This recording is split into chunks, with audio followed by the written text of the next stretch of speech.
കലാപരിപാടികൾ തുടങ്ങാൻ ആരംഭിക്കാൻ. കേരളം ശ്വാസമടക്കി പിടിച്ചു നിൽക്കുകയാണ്.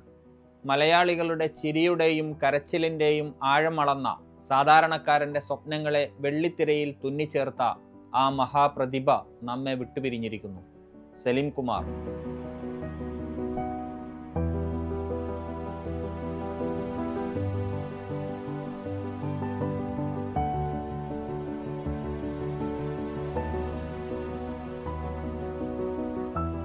വെറുമൊരു നടനായിരുന്നില്ല അദ്ദേഹം, നമ്മളിൽ ഒരാളായിരുന്നു.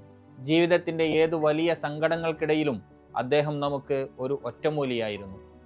ദാരിദ്ര്യത്തിൻ്റെ പടുകുഴിയിൽ കിടക്കുമ്പോഴും അപകർഷതാബോധം കൊണ്ട് നീറുമ്പോഴും ലുക്കില്ലെന്നേയുള്ളൂ എനിക്കൊടുക്കത്തെ ബുദ്ധിയാ എന്ന് അയാൾ പറഞ്ഞപ്പോൾ ആത്മവിശ്വാസമില്ലാതെ തളർന്നു നിന്ന ഓരോ സാധാരണക്കാരനും അതൊരു വലിയ ഉണർവായിരുന്നു. ആൾക്കൂട്ടങ്ങളിൽ ഒറ്റപ്പെട്ടു പോയപ്പോൾ ഇത്രയും ഫേമസ് ആയ എന്നെ നിനക്ക് മനസ്സിലായില്ലേടാ ജാടത്തണ്ടി എന്ന് അയാൾ ചോദിച്ചത് അംഗീകാരത്തിന് കൊതിച്ച ഓരോ മനുഷ്യൻ്റെയും ഉള്ളിലെ ആത്മരോഷമായിരുന്നു. വെള്ളിത്തിരയിലെ ആ തമാശകൾ കേവലം ചിരിക്കുവാനുള്ള വകയായിരുന്നില്ല, മറിച്ച് പ്രതിസന്ധികളെ തമാശയാക്കി നേരിടാനുള്ള കരുത്തായിരുന്നു അദ്ദേഹം ഓരോരുത്തർക്കും നൽകിയിരുന്നത്. എന്നാൽ ആ മഹാപ്രതിഭയുടെ വിയോഗത്തെപ്പോലും വിദ്വേഷത്തിൻ്റെ ആയുധമാക്കാൻ ചിലർ ശ്രമിച്ചതിൽ ലജ്ജ തോന്നുന്നു എന്ന് പറയാതെ വയ്യ. ഒരു കലാകാരൻ മണ്ണോട് ചേരുമ്പോൾ അതും ഒരു രാഷ്ട്രീയ അജണ്ടയാക്കി മാറ്റുന്ന ഈ സംസ്കാര ശൂന്യത നമ്മൾ ജീവിക്കുന്ന കാലത്തിൻ്റെ ജീർണതയാണ്. അദ്ദേഹത്തിൻ്റെ ചിരിയെയും വേഷത്തെയും രാഷ്ട്രീയത്തിൻ്റെ കണ്ണാടിയിലൂടെ കാണുന്നവർക്ക് സലീം കുമാർ എന്ന വികാരത്തെ മനസ്സിലാക്കാൻ സാധിക്കില്ല. ഇത്തരം അശ്ലീലങ്ങൾക്കും അപ്പുറമാണ് ആ വലിയ കലാകാരൻ്റെ ജീവിതം.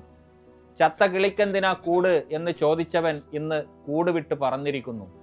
ഈ ഇരിക്കണ ഞാനില്ലേ, അത് ഞാനല്ല, ഞാൻ എവിടെയോ ആണ് എന്ന് അദ്ദേഹം പറഞ്ഞപ്പോൾ അത് നമ്മളിലെ നിസ്സഹായതയായിരുന്നു. പക്ഷേ ഇന്ന് സലീമേട്ട, നിങ്ങൾ എവിടെയോ ആണെന്ന് പറയുമ്പോൾ ഞങ്ങൾക്ക് തോന്നുന്നത് വലിയൊരു ശൂന്യതയാണ്. എന്നെ നിങ്ങൾ അംഗീകരിക്കുമോ എന്ന് കണ്ണു നിറഞ്ഞ് ചോദിച്ച ആ വലിയ നടനോട് ഒരു നാട് ഒന്നടങ്കം പറയുന്നു, ഞങ്ങൾ നിങ്ങളെ എന്നെന്നും നെഞ്ചിലേറ്റും. പ്രതിസന്ധികളിൽ തളരുമ്പോൾ ഇനിയും ഞങ്ങൾ നിങ്ങളുടെ മുഖത്തേക്ക് നോക്കും. ആ ചിരിയിൽ ഞങ്ങൾ സമാധാനം കണ്ടെത്തും. കാരണം നിങ്ങൾ വെറുമൊരു നടനല്ല, തോറ്റുപോയവർക്ക് ഇന്നും ആത്മവിശ്വാസം പകരുന്ന ഒരു മഹാശക്തിയാണ്.